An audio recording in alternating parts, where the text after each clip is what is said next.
to a special episode of Famous Jawas. After the success of the first season, we got a brand new studio set, courtesy of Xerca Corporation. And now a message from our sponsor. Xerca Corporation has returned to Tatooine for business. Tired of moisture farming? Xerca's Tatooine branch is now accepting lifetime employment applications. Xerca Corporation. Anytime, anywhere, we're there. In this special episode we will be taking a look at the life of the legendary First Jaman. However, before we can talk about the First Jaman, we first have to go back in time, to a time when the planet Tatooine was covered in lush jungles and large blue oceans, and was inhabited by a species known as the Kumunga. But all that changed when the Infinite Empire attacked. The native Kumunga tried to fight back against the invaders, but the Rakata bombed the planet, turning its surface into little more than fused glass. The glass eventually crumbled and became desert sand. The Kumunga survived, however, and over the millennia evolved into two different races, the friendly cave-dwelling Jawas and the aggressive surface-dwelling Gorfa. Around 4200 BBY, colonists came to Tatooine and quickly befriended the Jawas.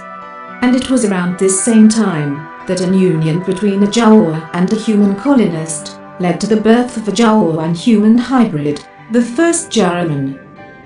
My childhood was pretty normal. I spent most of my time playing in the desert sands and exploring the many underground caves. I did outgrow the other Jawa children, however. The First Jaman grew up and became a handsome young Jaman. But it was when he hit puberty that he discovered a magical power that rested within his Jawa DNA. The mythical JawaFace. The First Jaman was the first documented JawaFace in the history of Jawakind.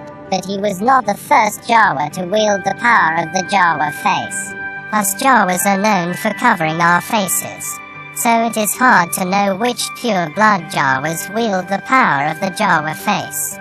It is a bit unclear what exactly the JawaFace is. To outsiders it may just look like an odd facial expression, but it seems the JawaFace gives its wearer some very powerful magical powers.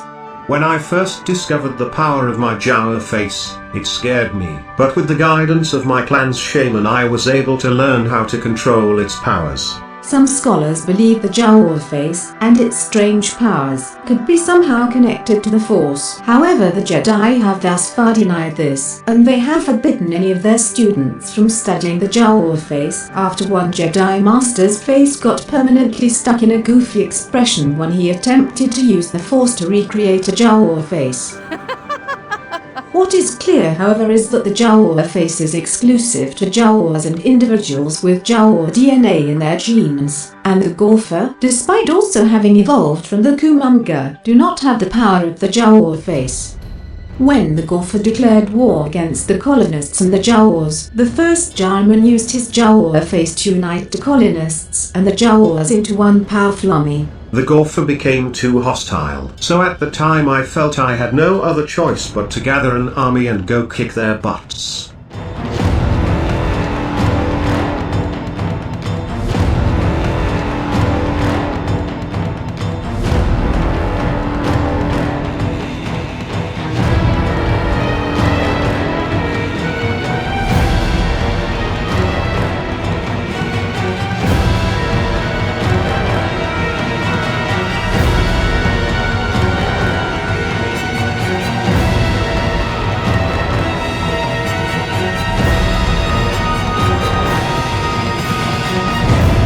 The First Jaman succeeded in defeating the Gorfa. As his victory prize, the First Jaman brought home with him a massive scrap treasure. All the Jawas stood in awe of this scrap treasure, and soon every Jawa wanted to have his own scrap treasure. The First Jaman inspired Jawakind to become scavengers, and we ended up building our entire culture around the tradition to scavenge.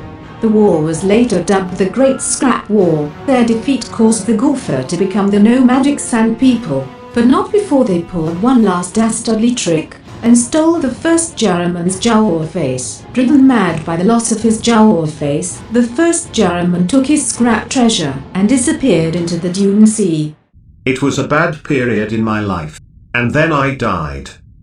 The first Jaman has become a legendary figure in Jawa history.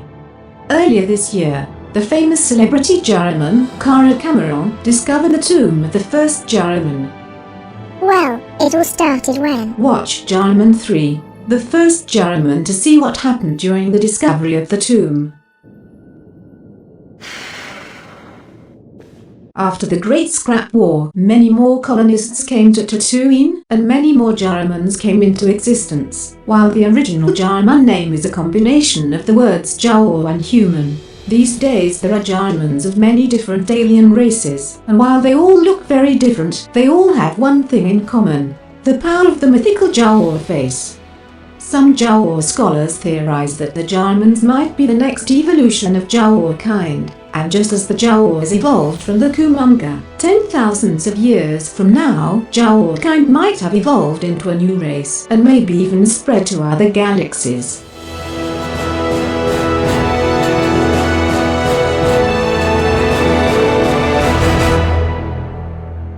A second season of Famous Jawas is coming later this year, where once again we will tell you about the lives of some very famous Jawas within the Jawa community. Subscribe to the channel so you won't miss these future episodes. Until next time.